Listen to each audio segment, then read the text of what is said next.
to start off with. We are going to start off with Jazz Chislom to the Yankees. So Jazz Chislom was traded to the Yankees, I believe, what was it, 3 days ago now? Right, Um, 27. Yes. and he joined the Yankees with a 249 average on the season. Um, and since joining the Yankees, he's had two productive games. He had a good game yesterday, be it 2 home runs, one off a position player. But what do you think about Jazz coming to the Yankees? I have my thoughts, but I'll turn it over to you gentlemen first. Let's just say this real quick before you guys get into it, okay? Even blind squirrels find nuts. Mhm. Not that They special. usually have two on their body too, the male ones. And if you want to get anatomical, All right, here we go. All right, so Jazz since 2021 has had a very interesting course. I think in 2021, 2022, he really started to rise as this young prospect that everyone thought was going to be a almost this like key cornerstone player for the Marlins franchise. He had a pretty decent 2022, if I'm correct, which earned him the spot on the 2023 MLB The Show cover. Since then, he has had quite the decline. And in watching Jazz and watching him go through his struggles, he doesn't always take it very well. And I think he oftentimes rubs his teammates the wrong way in the way he reacts to himself struggling. He is a huge personality. You know, he's got this bright smile. He's wearing chains. He's part of the generations that's trying to make baseball fun. You know, he does these antics as he goes around the bases. I think he used to have a celebration for each base he touched, which like respectfully, you have home plate, just celebrate at home plate. If I was playing against him, I would also want to hit him. That's just annoying because like when you're hitting like 220 and you're doing some fadeaway at second base, like you can just not do that, please. But I think Jazz coming to the Yankees is good for him because I think now he is no longer that biggest player on the field for his team.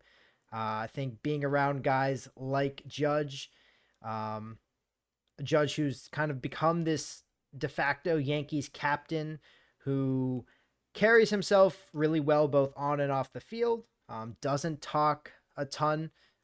He learned his lesson by playing New York in Boston. You just don't taunt the Red Sox like that. But I think this could be good for Jazz. It could help bring him back to where he's most comfortable and how he can be effective for this Yankees team. He plays both the outfield and the infield. I think it's a good trade for the Yankees all in all because with the struggles that DJ LeMahieu's been having, as well as Gleyber Torres at second, I think this gives the Yankees another option. It kind of puts a little bit of pressure on those guys to have to start performing, or they might not be here too much longer. I wouldn't be surprised if potentially one, if not both of those guys are traded today. So yeah. And I mean, Jazz, and even you mentioned it, hasn't always taken, the criticism and the non-performance. He hasn't always taken that so well. And it's like, you know, Helter Skelter brings up a very good point. Like especially in New York, okay? When you're doing well, the fans, they love you. As soon as you start sucking, they turn on you instantly. mm-hmm. And does Jazz have the mentality to deal with that on top of the New York media, on top of trying to stay healthy and performing while playing, you know, 5 or 6 different positions? Because you have to remember, Chisholm is the type of guy that New York can use where it's just like, oh, you're in a fucking slump, we're going to replace you with Chisholm. Infield, outfield. He can play pretty much anywhere other than behind the plate and first base. So I think that New York brought him in to kind of bolster their utility spots, if you will. And yeah, they brought in someone who is a name and is known for, antics. if you will, but that's not New York baseball. Like that's not what Yankee baseball is all about. They're clean. It's clean cut, fucking and everything by the book type of thing. And Jazz isn't that type of player. I don't think he's a good fit for the Yankees at all. Yeah, so my take on this whole thing is they're bringing in a 26-year-old, so with some potential, but it's now been what, 4 or 5 years in the league. Like I think this is his fourth like real full season. I know he got injured in 2022, I believe, where he only played like 60 games, but in like three seasons where he, played almost every day, his best stats were what, 19 home runs and hitting 249. Like I don't know. That's just the hype in his name. I don't understand it because like even in Miami, they were talking about this guy like he's the next Ken Griffey Jr. and like he was good in the minors, but he has one All-Star appearance. And he strikes out a lot for, someone who is fast and just needs to get on base. So I don't really understand why, Yankees fans especially are like over the moon about this guy when I just think they're just hooked on a name and not really understanding what they're really getting. Their own second baseman won't even move positions for him, like to help him. I think Jazz is a plus, above average defender, and that's kind of where he makes his money is, being able to play the outfield and infield and add more than elite level, I think. But, when your own second baseman doesn't want to move so this guy can get comfortable, I think that's going to cause some rifts. I think, Jazz's personality, like you guys are saying, is that could not play here in New York because this is a business. This is no beards. We're here to do business. We're not here to, gloat, celebrate. We're here to do a job. And he might, not be the best fit. But yeah, I think he is, as a 26-year-old, I think he's underwhelming. But there's still time. Yeah, I think the Yankees won this trade. Don't get me wrong. Again, my issue with Jazz is as a whole. Like, I think he'd be a great player if he was healthy. His most games played in a season was in wait, what year is this? Sorry, 2021, where he played 124 games. Ever since then, outside of this year, he's never played over 100. So, and then obviously his personality. I think he has a very he's got a big personality that will fit New York, but as I've mentioned to some people, he reminds me of like the hitting version of Marcus Stroman with his personality, his his reactions when he gets criticized. We've seen New York fans run people out of town. Joey Gallo got ran out of town in New York. Marcus Stroman has talked about his tenure with the Mets and how Mets fans practically ran him out of town almost. And obviously, Jazz is no Joey Gallo or Marcus Stroman, but if he does bad, I could see it being a really big issue. And there's players on that team who already have very big personalities and who are allowed, like an Alex Verdugo, that I could see clash. And get Garrett Cole, another one who can be a hothead sometimes.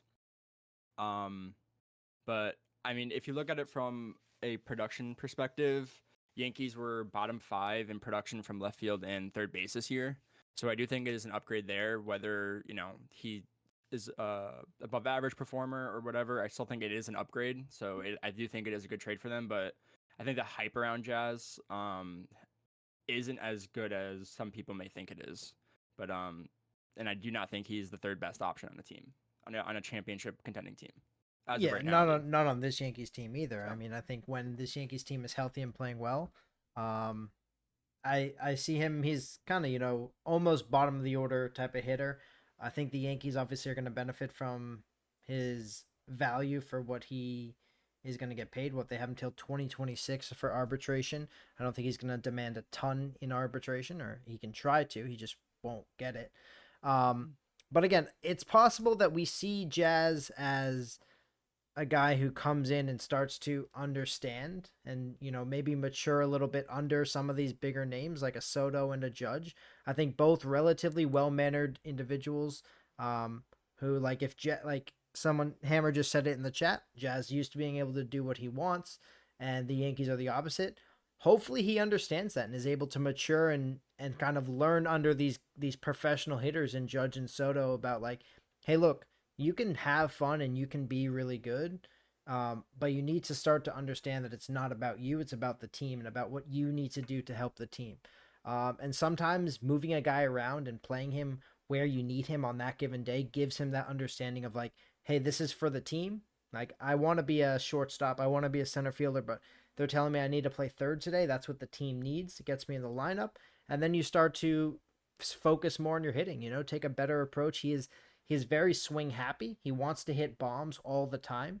And you got guys like Soto who are willing to take pitches. And hopefully he's able to benefit from that and mature for himself in that regard. I All mean, right. Yeah. just take this for instance. Like, if you want to talk, like, if you guys want to talk about, the type of player that Jazz is, like, over the course of Jazz's career, the closest comp I can find is Chris Taylor. Chris Taylor has 10 less home runs than him since Jazz started playing baseball, and they have the same batting average, and they do the same thing. Obviously, Jazz is a little bit more of an electric baseball player, but from a statistical standpoint, logical standpoint, he's a left-handed Chris Taylor. Maybe a little better. Yeah. All right.